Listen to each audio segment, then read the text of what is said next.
ધૂન ફૂલડાને ચાર ચાર પાંખડી રેલો, પાંખડીએ છે દેવતાણો વાસ જો, ફૂલડાને ચાર ચાર પાંખડી રેલો. આમાં દિશાઓ સમજાવી શકો છો તમે.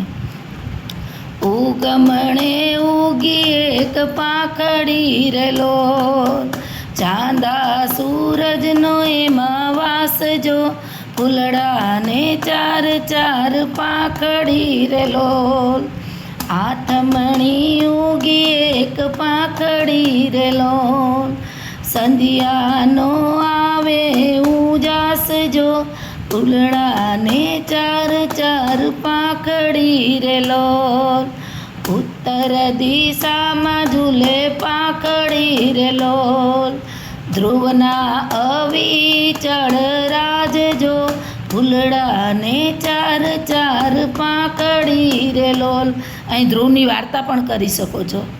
દક્ષિણે ખીલે એક પાંખડી રેલો, સાગર નાગર જનતા હાસ્ય જો, ફૂલડાને ચાર ચાર પાંખડી રેલો. અહીંયા દક્ષિણ દિશા બતાવીને ગુજરાતને 1600 કિલોમીટરનો સુંદર મજાનો ભારત આખું દરિયામાં છવાયેલું છે એ તમે બતાવી શકો છો.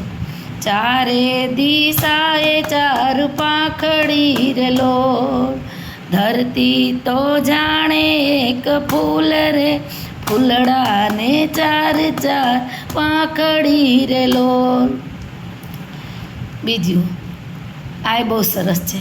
નમો ગણેશ દેવ નમો હનુમંતા, નમો ગણેશ દેવ નમો હનુમંતા, બબ્બે યોધામાં કોણ બળવંતા, ગણેશજી કહે મારે ચૂરમાના લાડુ, હનુમાનજી કહે મારે તેલ જોઈએ જાજુ, ગણેશજી કહે મારે જનોઈના જોટા, હનુમાનજી કહે મારે આકડાની માળા, ગણેશજી કહે મારે રીતિ સીધી નારી, હનુમાનજી કહે હું તો બાળ બ્રહ્મચારી.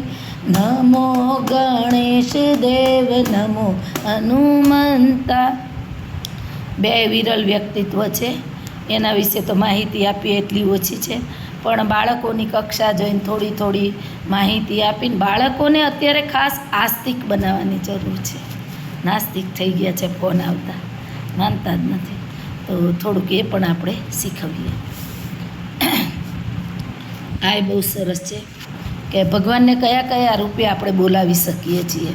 કભી રામ બન કે કભી શ્યામ બન કે ચલે આના, પ્રભુજી ચલે આના, तुम राम रूप में आना, सीता साथ लेके धनुष हाथ लेके चले आना, प्रभु जी चले आना, तुम श्याम रूप में आना, राधा साथ लेके मुरली हाथ लेके चले आना, प्रभु जी चले आना, तुम शिव रूप में आना, माता साथ लेके डमरू हाथ लेके चले आना, प्रभु जी चले आना. આમાં ભગવાનની પત્નીઓ અને સાથે એમના વાહન કે એમના શસ્ત્રો એના વિશે બીજા ભગવાનના નામ આપીને પણ તમે સમજાવી શકો છો. પછી આ બહુ સરસ છે. અંતરની ભક્તિ પુકારે, ભક્તિ પુકારે, આવો પ્રભુ સાંજ સવારે. ખરેખર આ લીટી એમ કે અંતરથી જો આપણે પુકારતા હોઈએ ને તો જ ભગવાન આવે છે. આપણે વિનંતી કરીએ પણ સાચી શ્રદ્ધા. નરસૈયાએ જ્યારે જ્યારે બૂમ પાડી ત્યારે ભગવાન આવ્યા, કેમ કે એની સાચી ભક્તિ હતી. તો પ્રાર્થના સભામાં એકાગ્રતા કેળવવાનું ઉદાહરણ અહીંયા તમે આપી શકો છો કે દિવસ આપણો પ્રાર્થનાથી શરૂ થાય છે. પ્રાર્થના એ આત્માનો ખોરાક છે અને જો પ્રાર્થના સારી જશે તો આખો દિવસ ખૂબ સુંદર જવાનો. તો પ્રાર્થનામાં આંખો બંધ કરીને, અદબ પલાઠી વાળીને, ધ્યાન મુદ્રામાં બેસીને આપણું ધ્યાન એકાગ્ર પ્રાર્થના તરફ હોવું જોઈએ. અંતરની ભક્તિ પુકારે, આવો પ્રભુ સાંજ સવારે.